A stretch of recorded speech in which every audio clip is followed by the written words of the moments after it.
Aqui é o Sensor Studio, quebrando as barreiras do senso comum. A Marinha Chinesa está literalmente abalando o mundo inteiro. Eles controlam 31 portos na América Latina, realizam treinamentos com munição real no Mar Amarelo e, recentemente, avançaram até a segunda cadeia de ilhas, incluindo o arquipélago Ogasawara do Japão e territórios dos Estados Unidos da América para realizar exercícios militares. A expansão da Marinha Chinesa é impressionante. Hoje, vamos focar nesse assunto. Vamos conferir agora. Primeiro, vamos entender o que está acontecendo. Recentemente, a China realizou exercícios na região do Pacífico Ocidental, usando um porta-aviões pela primeira vez na sua história. Segundo o jornal Huanggung Xinbu, publicado em 11 de junho, recentemente, os porta-aviões Liaoning e Shandong da Marinha Chinesa, junto com seus grupos de batalha, realizaram treinamentos em áreas como o Pacífico Ocidental para verificar a capacidade de defesa em alto mar e operações conjuntas das tropas. Primeiramente, a Marinha Chinesa realizou exercícios no Pacífico Ocidental utilizando 2 porta-aviões. Já é surpreendente o uso de 2 porta-aviões, mas o mais impressionante é a região. Trata-se de uma área além da segunda cadeia de ilhas. Como muitos já devem saber, a China está elaborando uma estratégia chamada de linha de ilhas. Eles estabeleceram uma linha de defesa baseada em ilhas, traçando uma linha imaginária, como você pode ver no mapa. Com isso, eles estabeleceram o objetivo de bloquear os Estados Unidos e o acesso ao Pacífico. Claro, como todos sabem, até então a China só operava dentro da primeira cadeia de ilhas, mas desta vez, pela primeira vez, eles saíram além da segunda cadeia de ilhas para realizar exercícios. A segunda cadeia de ilhas refere-se às áreas costeiras do Pacífico Ocidental, que vão das ilhas Ogasawara até Guam, Saipan e as proximidades da Papua Nova Guiné.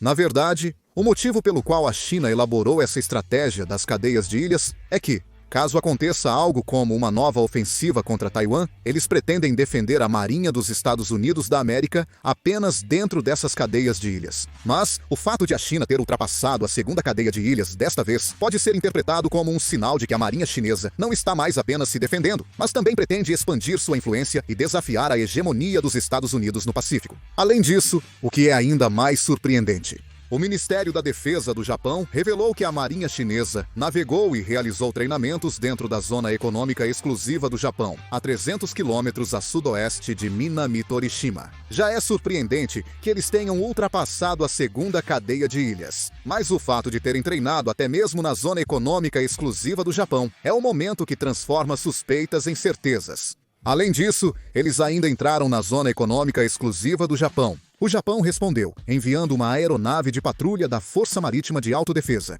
Eles enviaram um avião de patrulha P-3C para observar os movimentos da China. Mas a China respondeu enviando caças J-15 para ameaçar o P-3C japonês. Os caças J-15 perseguiram o avião de patrulha japonês por 40 minutos. Foi realmente muito ameaçador. O caça chinês J-25 chegou a se aproximar até 45 metros do avião de patrulha, sem diferença de altitude, tornando-se uma ameaça real. Claro, isso não resultou em nenhum confronto ou dano entre as partes. Foi a primeira vez desde 2014 que a China realizou um voo tão ameaçador contra o Japão. Por isso, houve muitas manifestações de preocupação dentro do Japão em relação a essas ações da China. Além disso, a China realizou exercícios militares no Mar Amarelo de forma até excessiva. Imediatamente, a China designou parte da Zona Econômica Exclusiva da Coreia como área proibida para navegação e continuou realizando exercícios com munição real, mobilizando porta-aviões. Na verdade, há outra atitude surpreendente por parte da China. Foi revelado que empresas chinesas estão operando ou participaram da construção de 31 portos na região da América Latina, o que está gerando grande polêmica. O Centro de Estudos Estratégicos e Internacionais, um think tank dos Estados Unidos, expressou grande preocupação e apontou que a China está expandindo rapidamente sua influência na América Latina, considerada o quintal dos Estados Unidos. Como você pode ver, os portos da América Latina, onde a China está aumentando sua influência, não estão concentrados em um único local, mas espalhados por toda a região. Incluem-se aí Manzanillo e Veracruz, no México. Esses portos foram avaliados como ameaçadores para os Estados Unidos, considerando todos os fatores, como o volume de comércio dos Estados Unidos da América, a frequência das atividades da Marinha Americana, a distância até instalações militares dos Estados Unidos da América e a proximidade de pontos estratégicos.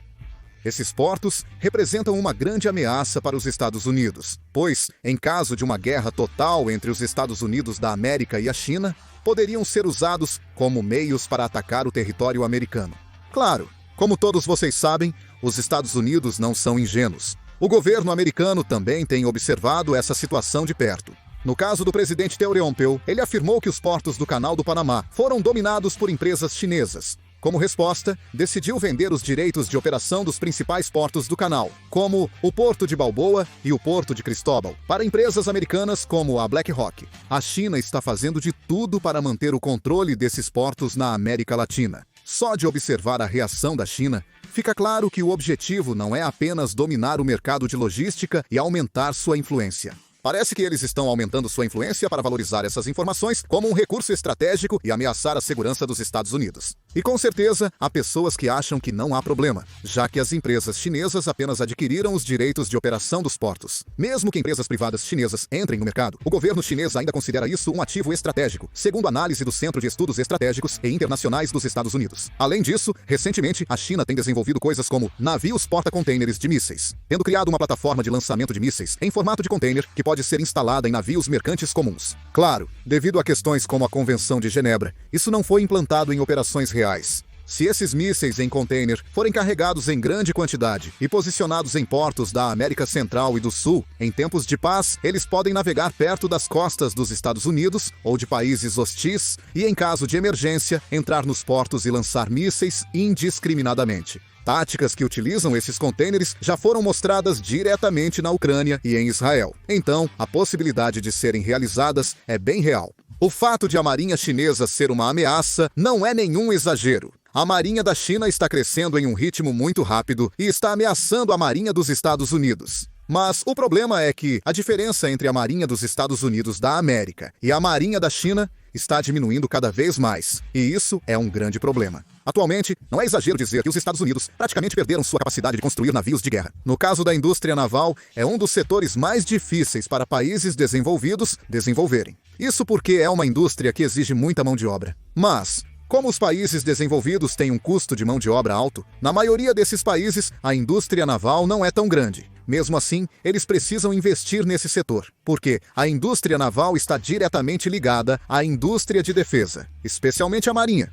Por isso, mesmo que haja prejuízo, eles não deixam o setor falir. Mas os Estados Unidos acabaram negligenciando essa parte. Desde a época da Guerra Fria, sempre que havia uma crise econômica, os Estados Unidos frequentemente optavam por sacrificar a indústria manufatureira para salvar o setor financeiro. Por causa disso, a maioria dos estaleiros dos Estados Unidos acabou falindo, e até mesmo a capacidade de construir navios, que era motivo de orgulho para os americanos, entrou em colapso. Por conta disso, de acordo com uma análise da Agência de Inteligência Naval dos Estados Unidos da América, a capacidade de construção naval dos Estados Unidos está 232 vezes atrás da China, mostrando que a indústria naval americana entrou em completo colapso. Para dar um exemplo claro, atualmente, cerca de 70% dos navios de guerra chineses foram lançados após 2010. Mas, devido à situação da indústria naval, a proporção dos navios de guerra da Marinha dos Estados Unidos da América lançados após 2010 é de apenas cerca de 25%, já que a velocidade de construção diminuiu. Isso é um problema bastante sério. Há análises que dizem que o mais recente destroyer chinês, o tipo 055, possui poder de combate semelhante ao destroyer americano da classe Arleigh Burke.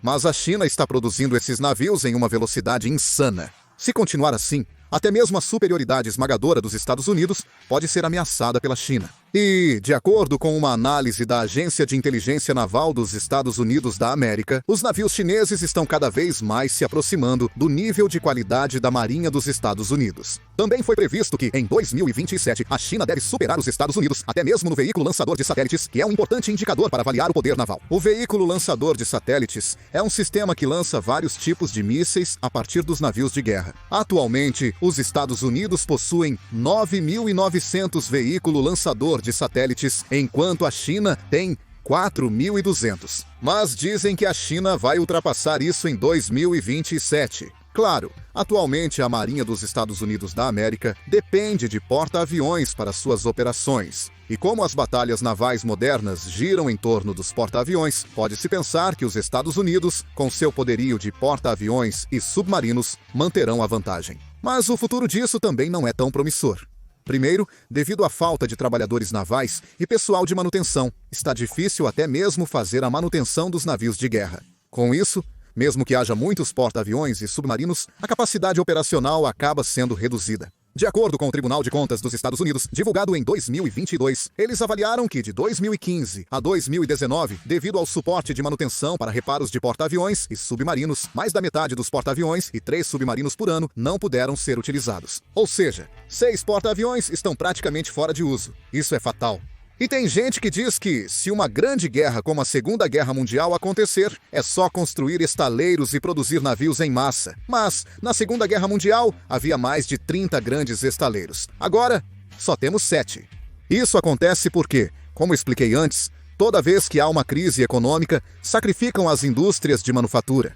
Por causa disso, acabamos perdendo experiências importantes. Além disso, é praticamente impossível, de forma lógica, reviver esses elementos só porque uma guerra estourou. O que não funcionou em tempos de paz, também não vai funcionar em tempos de guerra. A situação da Marinha da China é mais promissora do que se imagina. Primeiro, a China tem 13 estaleiros navais principais, enquanto os Estados Unidos têm 7, ou seja, quase o dobro. Além disso, o estaleiro Jiangnan da China tem um tamanho 4 vezes maior do que o maior estaleiro naval dos Estados Unidos, o Newport News.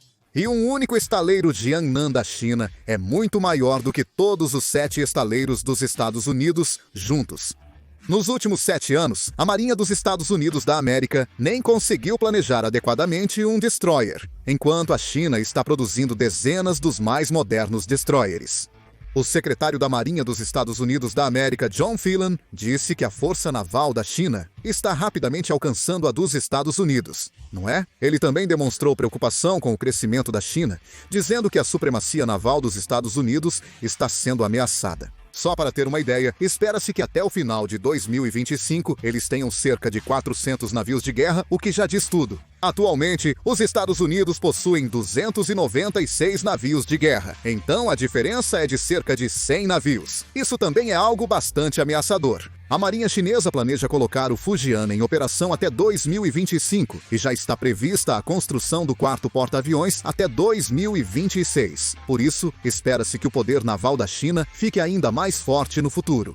Isso representa uma ameaça significativa também para a Coreia do Sul. Precisamos urgentemente ativar um mecanismo de cooperação de segurança marítima para responder à ameaça naval da China. Parece ser importante também fortalecer nosso poder naval e a força dos submarinos. Do jeito que as coisas estão indo, pode chegar um momento em que a China realmente dividirá o Pacífico Ocidental. Para nós, esse é um futuro que jamais devemos permitir. O que vocês acham sobre a atual expansão da Marinha Chinesa? Por favor, deixem suas opiniões nos comentários. Vou encerrar o vídeo por aqui. Tchau!